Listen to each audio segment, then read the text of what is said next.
І знову мої вітання вам, шановна аудиторія мого YouTube каналу. В минулому сюжеті ви дізналися, як я дістався до Словенії і чому вирішив мандрувати далі. Якщо ви натрапили на цей сюжет і вам цікава передісторія, то маєте можливість подивитися попередні епізоди. Для зручності в описі я надаю посилання. Також ви можете підписатися, щоб не прогавити нові випуски. Тож, повертаємось до розповіді. Ввечері, перебуваючи в таборі населеного пункту Логатець, що у Словенії, я почав готуватися до дуже раннього виходу на залізничну станцію цього селища, чи то пак містечка. Сам табір розташовано в горах, у лісі, поблизу населеного пункту. Не маючи можливості та бажання походити околицями табору зарані і розвідати місцевість через погану погоду, я о 4 ранку ще затемно мусив орієнтуватися за мапою в Google. До того ж, ішов дощ, подекуди лежав сніг, але не було дуже холодно. Тож, минувши шлагбаум, що перегорожував дорогу на виїзді з табору, і ніким не зупинений, я пішов незнайомою дорогою до залізничного вокзалу. Зійшовши з гори дорогою, а потім якоюсь стежкою, я нарешті вийшов на нормальну дорогу, яка вела до центру містечка та вокзалу. Трохи попетлявши вулицями, бо Google Maps не дуже адекватно відображав моє місцезнаходження, я таки дістався до вокзалу. За наміченим планом я міг їхати до Швейцарії двома маршрутами – через Австрію або через Італію. На вокзалі я побачив потяг, який мав виїхати до Любляни, і спершу сів у нього.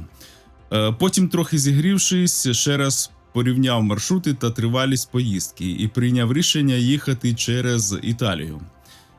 Тож, вийшовши перед самою відправкою з потяга, я пішов всередину вокзалу чекати поїзд до Трієста.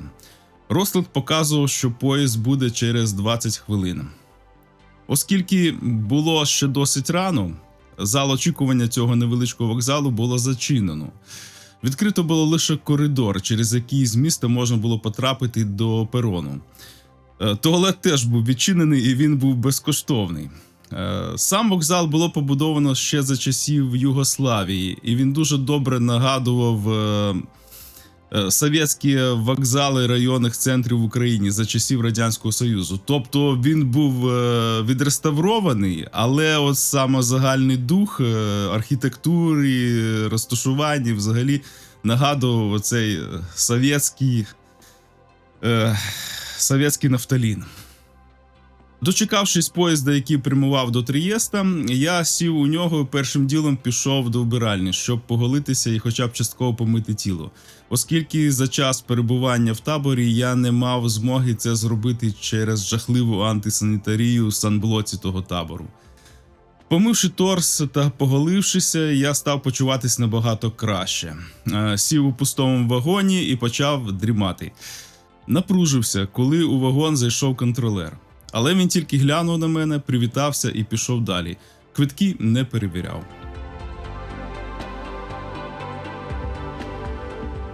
Трохи пізніше у вагон зайшла жінка і сіла у сусідньому ряду. Майже відразу англійською запитала, чи їде потяг до Трієста.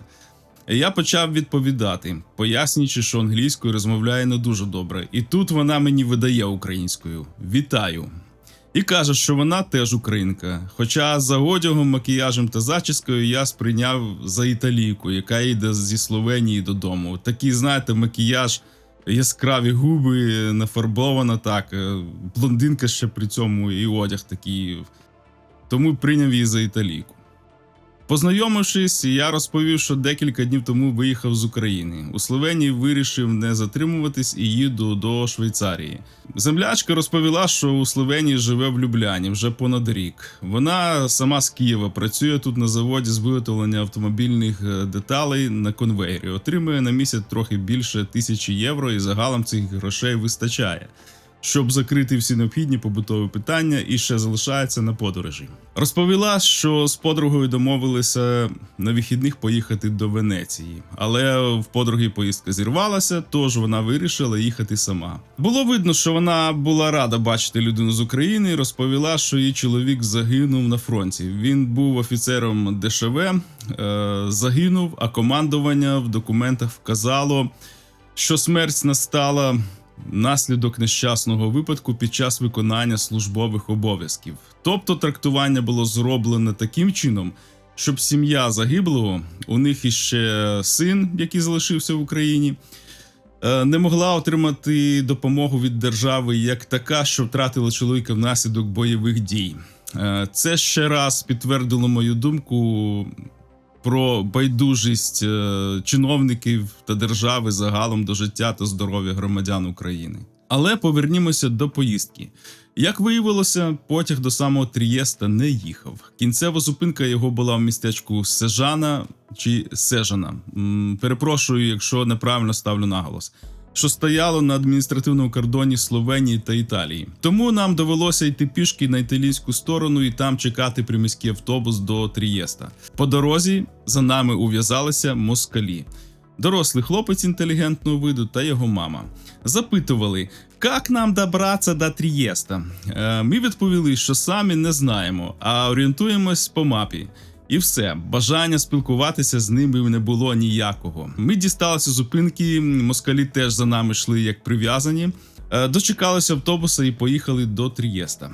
Квиток, до речі, коштував усього 1 євро 40 центів, що взагалі виявилося недорого, порівняні з іншими країнами. Зроблю тут певний відступ щодо подорожі зайцем. Той чоловік із Закарпаття, закарпатський сепар, якщо пам'ятаєте, який чекав рішення з політичного притулку в таборі, розказував, що найкраще зайцем по Європі їздити в туалеті. Замкнувся і їдь до станції призначення.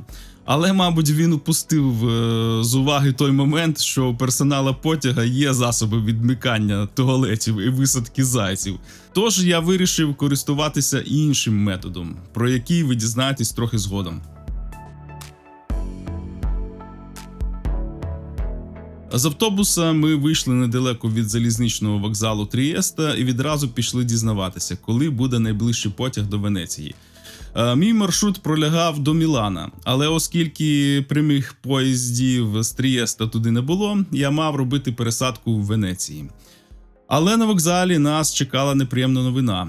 Рейси до Венеції було скасовано через погодні умови, і невідомо було, коли рух знову відновиться. Я здивувався, що наче погода не штормова і потяги можуть рухатися за маршрутом. Якби я знав, який насправді цей маршрут і якою може бути погода на цьому відрізку шляху, то так не думав би. Землячка, з якою я познайомився в потязі з Любляни, засмутилася, що її плани на поїздку до Венеції зазнають краху, але вирішила почекати декілька годин, запас по часу в неї ще був. А мені було дещо простіше, я не мав ліміту по часу і був готовий у разі чого ночувати на вокзалі. Ми пройшлися трохи від вокзалу до набережної, і я за стільки років нарешті побачив море. На жаль, вже була глибока осінь, вода, звісно, холодна, і хвилі були досить великими. Тож купатися, звісно, не можна було. Але вид і запах моря через стільки років на мене подіяли дуже добре. Щоб не обтяжувати одне одного товариством, ми домовилися, що якщо хтось із нас перший буде на вокзалі і дізнається про актуальний графік, то повідомить про це. Землячка пішла у своїх справах, а я почав гуляти містом поблизу вокзалу. Трієст справив на мене враження гарного історично-курортного італійського міста. Місто розташоване на березі Адріатичного моря і закрите зі сторони суходолу високими горами. І чомусь цей краєвид нагадав мені Ялту. Я з сумом згадав, що з Кримом зробили москалі. Погулявши містом десь з годину, я повернувся на вокзал і побачив, що рух відновлено і є актуальний розклад потягів до Венеції. Найближчий мав відправитись через 30 хвилин. Я почав дзвонити землячці, але вона не брала слухавку. Тоді написав їй повідомлення і почав чекати потяг. За 10 хвилин до відправлення, не дочекавшись від неї дзвінка, я пішов на перон, куди невдовзі подали потяг. Людей було чимало, квитки ніхто не перевіряв, і я сів у вагон на вільне місце. Через кілька хвилин біля мене сіли літні італійці, 2 жінки і 1 чоловік. Літні вони були за віком, а не за фізичним станом, бо виглядали чудово і дуже жваво та завзято спілкувалися між собою. Я автоматично порівняв їх з українськими пенсіонерами. Різниця була очевидна. Італійці активно подорожують та радіють життю, а українські пенсіонери здебільшого чомусь зводять кінці з кінцями. Як я вважаю, проблема цього не стільки в самій старості, як у світогляді та відповідальності за своє життя. Я не кажу, що всі літні люди в Італії, от такі, яких я побачив. Звісно, є відсоток схожих і на наших пенсіонерів, літніх людей, але він дуже, на мою думку, на мою суб'єктивну думку, він дуже невеликий, незначний. Як я вважаю, проблема цього не стільки в самій старості, як у світогляді та відповідальності за своє життя. Бо українців спочатку окупаційний режим совєтів, а потім десятиліттями українські політики привчили, що держава подбає про забезпечену вашу старість. І турбуватися не варто. Плюс загальна фінансова безграмотність українців дала такий негативний результат, на жаль. Але я відволікся. Потяг рушив, і я дивився з цікавістю у вікно на краєвиди. Частина шляху пролягала по скелястому узбережжю, досить високо. Моє місце якраз було з боку урвища. Краєвид відкривався неймовірний. Але знову почався дощ, і я побачив, як внизу досить сильно штормить море. Я зрозумів, чому було зупинено рух. Бо якби сила вітру була ще більшою, то потяг потенційно міг перекинутись в урвище. Ми їхали досить повільно цей відрізок шляху. Коли потяг виїхав далі від моря на суходіл, то переїжджаючи через річки, було видно, наскільки вони заповнені водою. Було таке враження, що поїзд йде по воді. На берегах стояли чисельні автомобілі, і люди знімали повінь на смартфони. Отже, причини скасування руху були сильні повені, викликані великими опадами. І в деяких регіонах Італії були ризики руйнування мостів. Коли їхали в потязі, то від землячки, яка залишилася в Трієсті, надійшло повідомлення, що вона змінила плани і до Венеції вже не поїде. Мене це не здивувало, цілком очікувана дія. Поїзд прибув до Венеції, але милуватися старою частиною міста в мене не було часу, оскільки я поставив собі завдання прибути до Мілана ще засвітло і встигнути на потяг до Цюріха. Зорієнтувавшись у розкладі руху поїздів, я став чекати на пероні потяг до Мілана.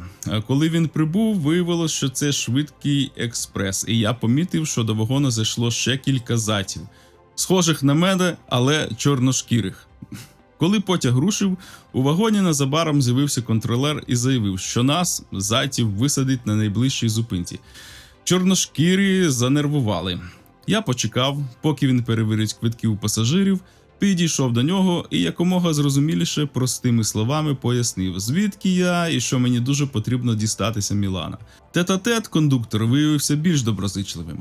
Почувши, що я з України, він пояснив мені, що при всьому бажанні допомогти він не має права тримати зайців у вагоні. Натомість сказав, що безкоштовно можна їхати регіональними поїздами. Вони, звісно, мають коротші маршрути, але цілком реально дістатися Мілана безкоштовно. Він навіть повідомив, о котрій такий потяг буде відправлятися від зупинки, де я маю вийти. Я подякував йому за пораду і на першій зупинці вийшов на перон.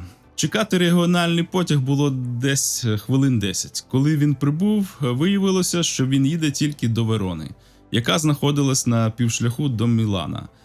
Я зрозумів, мабуть, до Швейцарії я сьогодні не виїду. Діставшись до Верони, за розкладом дізнався, що потяг до Мілана буде хвилин за 40.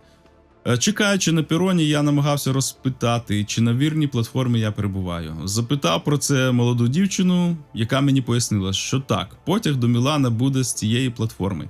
І вона їде теж до Мілана. Вона дізналася, що я з України, і почала розпитувати. Яка ситуація в країні та чи маю я кошти на поїздку? Я чесно зізнався, що маю намір просити про безкоштовний проїзд. І якщо знову висадять, то буду добиратися регіональними потягами.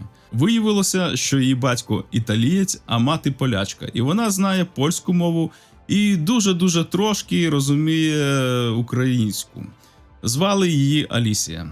Тож, переплітаючи між собою англійські, українські та польські слова, ми, чекаючи потяг, намагалися комунікувати. Вона була вражена подіями в Україні і щиро співчувала українцям. Коли прибув потяг, ми зайшли до вагону, і вона почала пояснювати стюардесам, що мені потрібно дістатися Мілана, і я готовий їхати стоячи в куточку. Стюардеси відповіли, що, на жаль, вони не можуть мені допомогти, і єдине, що можуть, дозволити проїхати до першої зупинки. Тоді Алісія вирішила оплатити мій проїзд. Я намагався її переконати, що це зайве, і я дістануся іншими потягами до Мілана. Але вона була невблаганна і придбала мені квиток майже за 40 євро. Я був дуже розчулений і вражений таким чинком. Наші місця були в різних вагонах. Але коли потяг прибув на вокзал до Мілана, вона мене зустріла на пероні і поцікавилася, чи все добре, чи я не потребую якоїсь допомоги ще. Я щиро подякував їй і сказав, що не маю права зловживати її часом та гостинністю. Тому, побажавши мені якнайкраще дістатися Цюріха, вона поїхала в своїх справах, а я під враженням такої безкорисливої допомоги пішов вивчати величезний вокзал Мілана. Залізничний вокзал вразив мене величчю і масштабами. Особливо широкі багатокаскадні сходи. Взагалі парадний вхід вокзалу нагадував гігантський палац. Але на цьому вокзалі, так само як і в Кракові, я не знайшов зали для транзитних пасажирів. Були окремі місця для сидіння, але самого окремого залу не було. Спочатку я хотів знайти дешевий хостел десь за 30-40 євро, щоб переночувати. Але до найближчого потрібно було добиратись транспортом, тому я вирішив переночувати на вокзалі. Сюрприз з ночівлею був ще попереду, а поки я зайнявся купівлею квитка до Цюріха. Я вирішив останній відрізок шляху їхати як нормальна людина. Вартість поїздки складав 80 євро у другому класі. Дорогувато, але якраз приблизно на таке я і розраховував. До того ж, дуже пощастило з допомогою від дівчини Алісії. Але при спробі придбати квиток через автомат виявилося, що він приймає картки тільки італійських та євросоюзівських банків. Українські картки він не приймав. Я почав шукати онлайн-сервіси, через які могла б бути можливість придбати квиток і розрахуватися українською банківською карткою. Завантаживши на телефон кілька додатків, які не дали бажаного результату, я все ж таки знайшов браузерну версію ресурсу, на якому вдалося таки придбати мені квиток. Тож, придбавши квиток на ранковий рейс, потяг до Цюріха мав відправлятися о 7 годині ранку, я відчув, що за день, крім дешевих йогуртів, які я набрав у дорогу в таборі в Словенії, нічого не їв. Тож почав шукати, як мені дешево і нешкідливо для здоров'я повечеряти. В Google я знайшов, де недалеко від вокзалу є продуктовий супермаркет. Це був Aldi. Я пішов купувати продукти. У супермаркеті, купуючи їжу для вечері, я порівняв вартість та якість з українськими супермаркетами. І було очевидно, як українців дурять великі українські торгівельні мережі, змушуючи купувати за завищеними цінами продукти сумнівної якості. В Aldi я придбав продуктів на вечерю та сніданок усього на 3 євро 80 центів. І це були якісні та смачні продукти. Логічно, у вас може виникнути питання, чому я досі так детально пам'ятаю, скільки ідей я витратив грошей. Відповідаю, по-перше, я 3 роки працював фінансовим консультантом у страховому брокері, тож звик рахувати та запам'ятовувати суми грошей. По-друге, я вже понад 6 років веду власний бюджет надходжень, заощаджень та витрат у програмі на смартфоні. І по-третє, існує така штука, як історія руху коштів у банківських додатках на смартфоні. Тож, пам'ятати про такі речі зараз досить легко. Біля вокзалу на алеї я знайшов лавочку, на якій спокійно повечеряв і пішов знову всередину вокзалу. Відмічу, що біля вокзалу постійно чергували поліцейські та стояли військові автомобілі, власне, з військовими. Також навколо вокзалу була значна кількість мігрантів. Можливо, таке чергування передбачалося терористичними актами, які відбувалися в деяких європейських містах. На вокзалі я знайшов більш-менш затишне місце, де не гуляли протяги, і сів дрімати. Приблизно першої ночі до мене підійшов охоронець і повідомив, що вокзал зачиняється, і я мушу вийти на вулицю. Я був дещо шокований цією новиною, але мусив виходити. Вийшовши, я відчув, що на дворі значно похолодало. І біля вокзалу розташувалися групи мігрантів та безхатьків, які верещали, конфліктували між собою і слухали якийсь дурнуватий східний хіп-хоп. Спочатку візуально, а потім на мапі в Google я виявив, що навколо вокзалу велика кількість готелів. І цінник у них починається від 100 євро. Для себе я з'ясував задум адміністрації міста. Щоб не перетворювати вокзал на прихисток, його до 5:30 ранку зачиняли. І всі, хто мав можливість, ночували в прилеглих готелях. А ті, хто не міг, у тому числі такі як я, вимушені були тинятися околицями і спати на лавках. Щоб не замерзнути, я почав ходити кварталами біля вокзалу. Десь з годину намагався дрімати в тролейбусній зупинці, але було досить холодно і я шукав місце, де була можливість погрітися. Прямо під вокзалом проходила гілка метро, і біля входу височили вентиляційні споруди. Я помітив, що з них іде тепле повітря, і стіни цих споруд кам'яні. Тож, спираючись спиною на теплу стіну і дрімаючи стоячи, я очікував відкриття вокзалу, слухаючи дурний східний хіп-хоп з козлячими голосами та галас групи мігрантів безхатьків. Після ночі на вулиці хотілося двох речей – зігрітися і в туалет. Чекати потяга до Цюриха треба було 2,5 години. І це, мабуть, були одні з найдовших годин у моєму житті. Та ще й біль у хворому суглобі ноги загострився. Тож так-сяк, відсидівши на стільчику, я дочекався свого потяга. А дочекавшись потяга, я нарешті вирушив свій останній відрізок шляху до пункту призначення. Попереду були Альпи, і я навіть не уявляв, які гарні краєвиди відкриються на моєму шляху.